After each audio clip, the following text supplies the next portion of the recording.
Kzarny. It's June 26, 1992, at City Park, Brookdale, Minnesota. Chapter 1. The Unwanted.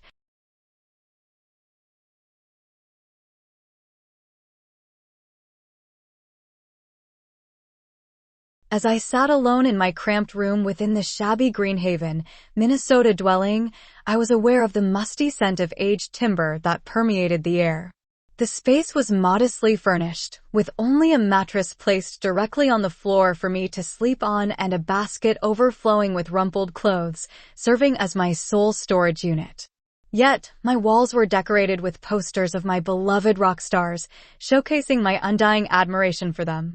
However, amidst the lackluster setting, there was one item that brought me immense joy, my prized possession, the boombox. It was a true gem, equipped with a CD player, and I had just acquired a new CD, which I was eagerly listening to at full volume. Suddenly, my stepmom Missy barged into my room, interrupting my euphoria. "Shut the garbage shit off." I turned to look at her as I was singing the song right at her. She reaches over and snatches the plug out of the wall. "What the fuck, Missy, I was listening to that," I say, in protested. Her response came in a stern voice, "I am your mother." I raised an eyebrow, questioning her idea. "No, you're my stepmom, Missy," I retorted. She shot back at me, "I'm the only mom your delinquent ass will ever have." The sadness of that thought turned into fuming rage, and I could feel the heat rising inside me. Before I knew it, I was screaming at the top of my lungs, my voice cracking with the intensity of my emotion. "Fuck you, bitch." As I stood there, frozen staring at her with hatred in my eyes, my stepmother began to stomp towards me with a look of pure rage on her face. Just as she was about to reach me, her boyfriend Doug appeared from around the corner, grabbing her by the arm and pulling her away from me. "Go in the other room, darling," he said, his voice calm and collected. "I'll deal with this little piece of shit." Doug was a repulsive man with a thick, greasy 70s-style mustache and a slicked-over haircut. He wore a button-up plaid shirt and a pair of corduroy pants that looked like they hadn't been washed in weeks. He exuded an air of smug superiority that made my skin crawl, and I couldn't help but wonder what my stepmother saw in him. He had a smug expression on his face as he leaned against the door frame. "The only reason you have a roof over your head is because I decided to date your mother," he sneered. I looked at him with a mix of anger and disgust and replied, "She's not my mom, Doug." I couldn't believe how insensitive he was being. It was bad enough that he was dating my mom, but to act like he was doing me a favor by allowing me to live under the same roof as him was just too much. I pushed him out of my room and slammed the door shut, feeling a wave of frustration and sadness wash over me. As I sat there on the floor, back up against the wall, knees to my chest, I couldn't help but feel overwhelmed with emotion. I reached for the only picture I had of my dad and mom, who had left me when I was just a kid. In the photo, my dad was standing with my mom, who looked young and carefree, in front of an old trailer with a lion painted on it. As I looked at my dad's smile in the photo, I started to feel a lump form in my throat. I missed him so much and wondered why he would leave me in such a horrendous place. But as my thoughts turned to anger, I realized that I needed to focus on the present and do whatever I could to make the best of my situation. The sound of a knock on the window startles me, and I quickly wipe away the tears streaming down my face. It's Bobby, my brother from another mother. I stand up, still feeling the weight of my problems on my shoulders, and open the window to greet him. "What's up, bro?" I whisper, trying to hide the sadness in my voice. Without wasting any time, Bobby gets straight to the point. "We need to go to Bruiser's house. Something big is going down, and we need to be there for our brothers." I quickly switch gears and prepare myself for duty. "But I'm grounded," I protest. Bobby reassures me that he's got my back and that Missy and Doug are too busy fooling around to notice my absence. With a sense of urgency, I pop the screen off my window, grab my Misfits jean jacket, and jump out the window, closing it behind me. "Bobby, meet me on the next block behind the house," I instruct him. As he rides away on his PK Ripper, I make my way behind the house, careful not to be seen by anyone. I sneak into the garage through the back door, and there it is, my Redline Arlie. It's the last thing my father gave me before he took his own life, and it holds a special place in my heart. As I brush away the tears from my eyes, I jump on my bike and ride out the back door, zigzagging behind the neighbors' houses and out to the road behind the house. Bobby is waiting for me, and we speed off towards Bruiser's house, ready to face whatever challenge awaits us. As we made our way towards the trailer park, the wind whipped against our faces as we rode our bikes. I rode next to Bobby, and we approached Bruiser's trailer, the sound of his parents fighting echoing through the park. As we pulled up, we exchanged a knowing look. We'd been here before. We knocked on the door, and a woman answered. It was Bruiser's mom, Dolores. Her face was swollen, one eye barely able to open. Despite her injuries, she greeted us with the sweetest voice we'd ever heard and told us that Alfred was in the back. As soon as we stepped inside the trailer, we heard a loud voice coming from the back. Bruiser was yelling, "That's not my name." His father, from the other end of the trailer, responded with a deafening roar, "Respect your mother, or I'm coming back there." After thanking Dolores for allowing us in, we made our way down the narrow hallway that led to Bruiser's room. The space he occupies is incredibly small, barely enough to accommodate his bed, which takes up the majority of the room. The closet is in shambles with missing doors and a pole hanging by a single side. All of his clothes are strewn on the floor, and his dresser, situated to one side of the room, is covered in graffiti that has been etched out by a black marker. The quotes on the dresser mostly depict extinction and are quite unusual. The walls of the room are adorned with old, heavy metal posters that have faded with time. The sound of distant arguing constantly fills the cramped space, adding to the sense of claustrophobia. As I stood beside Bobby, our friend Bruiser turned to face us with a determined expression. "We've got to go pick up Allison and meet up at the clubhouse," he said. We followed him out of his room, down the hallway and out the front door. The sun was shining brightly, and a cool breeze was blowing as we made our way around to the back of the trailer where Bruiser's Schwinn Predator was chained to a water pipe. He expertly unlocked the padlock and removed the chain, wrapping it securely around the seat post before jumping onto his bike. Bobby and I quickly followed suit, and we pedaled off towards Allison's house, excited for whatever adventure lay ahead. Our group had recently welcomed a new member, Allison, and she was unlike any other girl we had known. With her leather jacket, pink mohawk, and misfits shirt. Attached to her pants were chains that grazed her knees. She was the epitome of a 70s punk girl. But there was something more to her. You could sense a deep inner turmoil and pain, which gave her an edgy and raw aura. Despite that, she had a fierce determination to stand out, which was hard to ignore. Allison was like a magnet that drew people towards her. Allison's home was a facade of normalcy, a veneer that thinly veiled the grim reality within. The exterior might have boasted a well-kept lawn and cheerful paint, but inside, it was a different story, a narrative of neglect and discomfort. Her mother, a figure often found in a state of narcotic-induced slumber, had a predilection for the numbing escape provided by opioids. The living room, where she lay, was a stark contrast to the seemingly idyllic family home, with prescription bottles serving as a reminder of her vice. Her father's presence was even more disconcerting. He was the type of man whose proximity set off alarm bells, whose touch lingered too long, skirting the edges of propriety. His offers of a casual beer were tainted with suspicion, the underlying intent murky and unsettling. In this house, every corner whispered caution, and every interaction was a careful dance to avoid the hidden dangers that lurked beneath the surface of domestic life.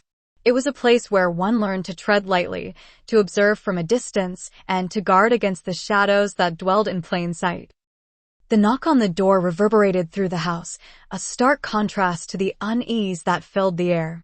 Allison's father answered, his gaze lingering just a moment too long, an uncomfortable scrutiny that felt like an intrusion. His voice carried a feigned joviality as he called out to Allison, "Allison, your boyfriends are here," his words heavy with implication. We stood hesitantly in the entryway, the threshold between us and the disquieting atmosphere of the main house. Allison was a flurry of motion, her urgency palpable as she scrambled to collect her belongings. "They're not my boyfriends, Steve. They're my friends," she corrected him firmly, her tone laced with exasperation. Settling on the couch to secure her Doc Martens, Allison's focus was solely on the task at hand. Her father's presence loomed, his hand reaching out under the guise of affection, an unwelcome touch that prompted a swift rebuke. "Stop it," she snapped, her annoyance clear, yet tempered by the need to leave without further confrontation.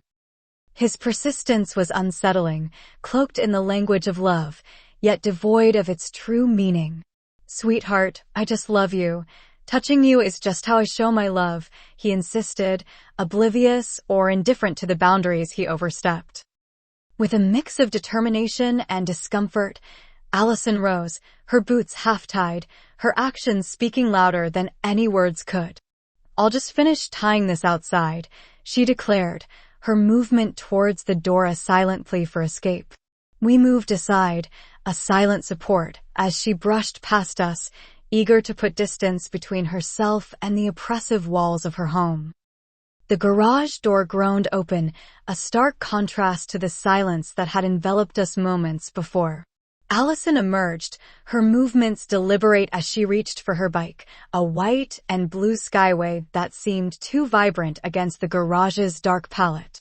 She paused, her hands deftly moving to tie her boots, but her gaze was distant, fixed on some unseen point in the distance. "Don't you guys say a fucking word. I don't want to hear about it. Someday, he will have a fucking bad accident." She spat out the words with a venom that made the air around us heavy with unspoken threats. We stood, rooted to the spot, the gravity of her words anchoring us in a sea of helplessness. What do you say in a situation like that? Words felt inadequate, trivial even. Except for Bruiser. He always had something to say. "I got my gun on me. We can make it look like an accident, or maybe somebody broke in," he offered, his voice a low rumble, as if he was ready to tilt the world on its axis to right the wrongs inflicted upon Allison. Bobby interjects.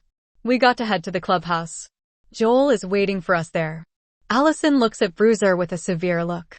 "Next time." "It sounds like we got more important things to deal with right now." Bruiser gives her his mischievous smile. As we set off on our bikes towards the clubhouse, the wind whipped through our hair and the sun shone down on us, creating a sense of freedom and excitement. Joel, the leader of our gang, always had a serious expression on his face. He was a no-nonsense kind of guy who always had his eyes on the prize. It was clear that making money was his top priority. As we arrived at the clubhouse, a dilapidated building on the outskirts of town, it was a rundown and abandoned place. It's a gloomy little house that has been declared unfit for habitation. It is a small, single-level abode spanning only 750 square feet. The roof of the house is in a state of disrepair, allowing water to seep through and make the interior consistently damp. The musty atmosphere is exacerbated by the fact that the house is dimly lit, and the dingy windows let in only a feeble amount of light, casting eerie shadows on the damp walls. Despite the inhospitable conditions, it was our secret hideaway, a place where we could be ourselves and plan our next big thing. As I entered the room, an uneasy feeling settled in the pit of my stomach. The place was deserted, and Joel had not turned up yet. I tried to shake off the feeling and headed straight for the fridge. Upon opening it, my eyes landed on the familiar sight of beer bottles. I quickly grabbed 4 of them and made my way to the main room, where I distributed them among my friends. As we sipped our drinks, I couldn't help but wonder why we were here. Bobby seemed to sense my confusion and spoke up, revealing that he had received a call from Joel asking him to gather the rest of us and convene at the clubhouse. As I take a swig of my beer, I can't help but wonder if the topic of discussion is the recent incidents involving the Northsiders. The news of Frankie being taken out has been circulating and it's been a hot topic. In the meanwhile, Bruiser, who's sitting next to me, opens his beer and tips it up. He finishes it in one go and walks towards the refrigerator to grab another one. As he looks back at us, he tells us that Matt and Todd made a grave mistake of selling to an undercover. Now, they're nowhere to be found. After 15 minutes of waiting, the sound of a car engine reaches your ears. It's a distinctive rumble that you recognize as Joel's '65 Impala. The car is a sight to behold, with its glossy black paint job, powerful 396 cubic inch engine, a 4-barrel carburetor, and dual exhausts complete with headers. As you listen to the car approaching, Allison next to you smirks and comments, "It seems someone's got a little dick." I gaze out of the back window and notice a car pulling into the back street. As I watch, a man steps out of the car and starts walking across the back lawn. It's Joel, and he has a determined look on his face. He barges in and addresses us with an air of urgency. "Guys," he exclaims, "we're in deep trouble. The Chavez brothers are planning to cut us out of the deal now that Frankie is in the hospital and Matt and Todd got busted by the cops for selling blow. We're on our own now. It's evident that Matt and Todd's recent run-in with the law and Frankie's hospitalization have made things much more difficult for us." Joel paces back and forth, his eyes darting around the room, his hand gripping his hair tightly. "They don't think we can handle that whole kilo by ourselves," he mutters under his breath. He stops, turns towards the wall, and slams his fist against it. "What are we gonna do? We can't let those Northsiders come in here and take all our money, beat up our guys, and think they run these streets." His voice rises with each word, his eyes blazing with determination. It's time to take action and show them who's boss. With a fierce expression, Bruiser rises to his feet, radiating an intense aura of anger. "Fuck them, guys. Let's take it back to them. Take out a couple of their guys." Joel nods, his face hardening as he looks around at the rest of the crew. I jump to my feet, determined to be the voice of reason in the midst of this chaos. "I admire your enthusiasm, but let's be realistic here. They have an entire army at their disposal, and we're just 5 people. We don't stand a chance." I glance over at Joel, and I can see the fire in his eyes beginning to dwindle. "But wait, I have a better plan," I continue. "Let's talk to the Chavez brothers and see if we can't negotiate a deal. Maybe we can turn the situation in our favor." Joel says, "Okay. I'll go talk to them and meet me at the park later on tonight." Joel swiftly turns around, his eyes locking onto Bobby's beer bottle. He grabs it with determina. Tyan and drinks the remaining contents in a single gulp. Once finished, he hands the empty bottle back to Bobby, his tone of voice stern and serious. "You shouldn't be drinking anyway. You're too young." Bobby shrugs nonchalantly and hurls the bottle at the wall, causing it to shatter into countless sharp fragments that rain down around them. "Whatever, man. Just be careful out there," he mutters before turning away.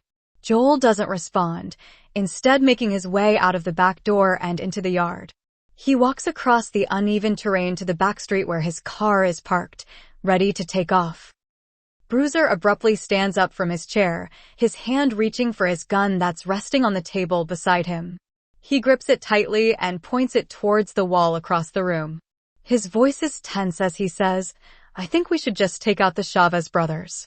With a swift action, he pulls back the slide on his 9mm Beretta, and the metallic sound echoes throughout the room.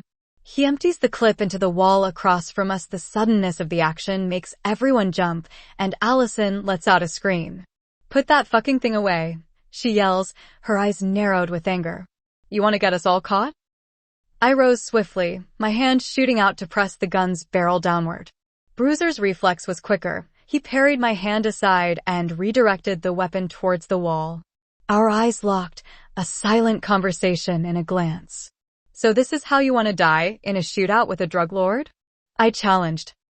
Bruiser's response was a nonchalant magazine swap. "We all gotta go someday," he muttered, the click of the fresh clip a punctuation to his fatalism.